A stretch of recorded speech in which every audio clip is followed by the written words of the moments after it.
Okay, so we're back from our adventures in Cardmon hunting. Monmon is now 48. I was actually using, Magna Angemon, using the Gate of Destiny to instantly KO the Cardmon, which I haven't actually showed the Cardmon over the water Cardmon there over the screen, but they're 4-carded and they're black and they look just like little killer whales. So yeah, I picked up a couple boosters from them. The tag is not 100% 100% KO, but a couple times I used it. It seemed to work about 80% of the time. There's prep for damage if it doesn't work, but at least it works a hell of a lot more often than the Soul Chopper did. The only downside is it costs 112 MP to use, and Monmon, it doesn't have that much MP. You can only use it like 15 times for your MP, but I was at the Pelchi Oasis anyway, so it's like, yeah, I can heal up.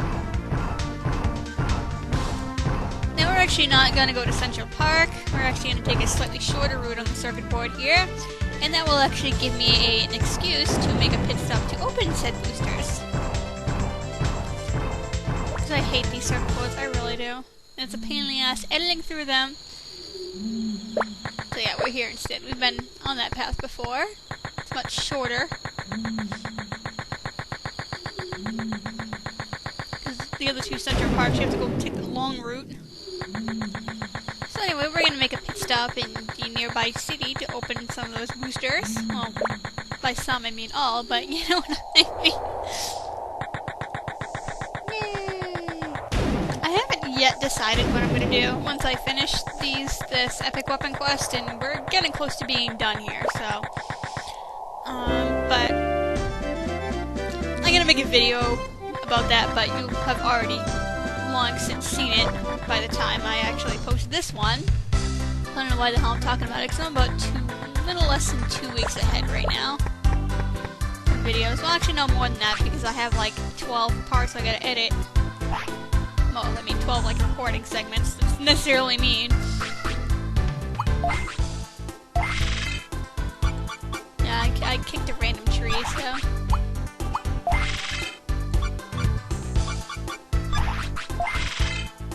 I got this pack. No, I think I kicked a tree in like either jungle or some crap like that. Ooh, Magna Digimon, nice! Digimon, that one can go in my deck, I think. I think that's better than Sylphimon, so...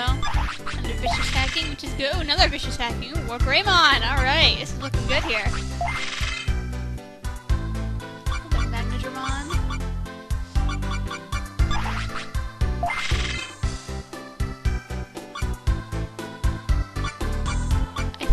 Enough Digimon cards now, don't you think? That might be able to go in my deck. I already have that card. Okay. Nothing too great, but need to fill out my album more anyway. I mean, I have most of the cards I want. I actually gotta look at a couple of deck lists and try to rearrange my deck a little bit. The problem is I don't know if I have enough cards. So now let's go over Central Park and actually screw the trees because it's just going to give me rookies.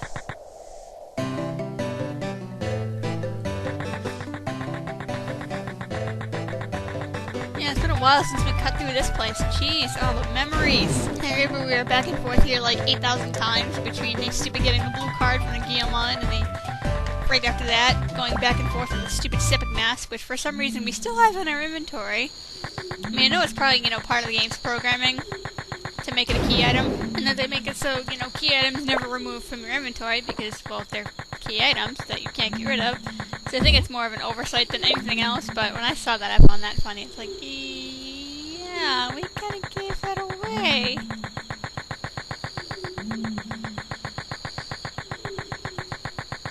By the way, if according to my book, if you actually go visit Sepikmon now, when we could have a while ago, you can apparently, I guess he changes your Digimon's name for you if you want, but I've never actually done it, and frankly, I don't even care to. I mean, it's kind of nice how, you can change names in some games, but what really annoys me, and this is kind of just like an off-topic rant, I'm gonna take the dock right here. I'm not sure where on the sea road he is, so I'm just gonna go everywhere in here. I'm gonna go right first. But anyway, it's like, you know, in games that you can rename your character, and then you go and read fan fiction about it, and some writer has decided to change the name to the character to what they change it in the game. It's like, no, you don't do that. It's like, if you want to change it for your own personal gameplay, that's fine, but it's like, don't just change them for, you know, your purposes when you're writing a public, you know, piece of fiction about it. That's just stupid. And it's like they put something at the beginning to let you know, oh, this is what I'm naming them. It's like, I'm sorry, when I read fanfiction, I want to read the characters as the original creators intended their characters to be written, not some, you know, perceived fan-made version. Unless you have, you know, you write a decent explanation that, you know, is certainly plausible, and no, please not over here. Because otherwise, that's just dumb. I actually don't read alternate universe fics, really at all. The one exception is if, you know, those life-altering, I wouldn't say life-altering, but, you know, major turning point of events. And, you know, they actually point out said event, and, you know, it's like, oh, what if, you know, this didn't happen, or what if this went down, like, you know, differently. Like, those I don't mind. If it's, like, obviously, like I said, a major event that's important to the original canon story, and they make a fic, you know, change it based on that, then I don't mind reading those, because those are sometimes interesting, but I hate it when people just, like, rewrite a whole series around vampires. And no, I'm not referring to, like, anything Twilight related. I mean, people have been doing this for years. Like, in every fandom, there's always some nut job, and not that I have anything against fans of vampires or anything like that, but there's always just some nut job who feels the need to just take a story and just completely rewrite the canon. Oh, there it is. Looks like a friggin' alligator or something. And, you know, rewrite the canon. Now go back down. You know, with the, one of the major characters as a massive plot point in the story, and just rewrites the whole canon around it. Okay, now we go back to Central Park. Sorry, I'm munching on things. Alternately, occasionally, like, somebody's a werewolf instead, and then, like, they change the whole original premise. They, like, keep the characters, well, for the most part, and just change the complete premise of the entire plot point of the entire story. Like, you know, Yu-Gi-Oh! Is no longer about card games, it's about vampires. It's like, no. That show has always been, and always will be, about children's card games. Nothing more. Thank you.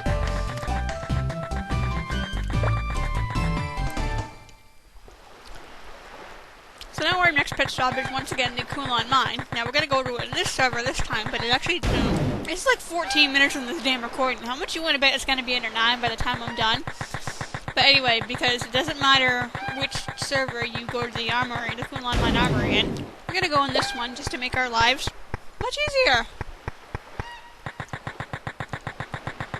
So yeah, let me get to the hole before I start this recording, and once again I'm gonna off-screen this path because we've seen it a zillion times.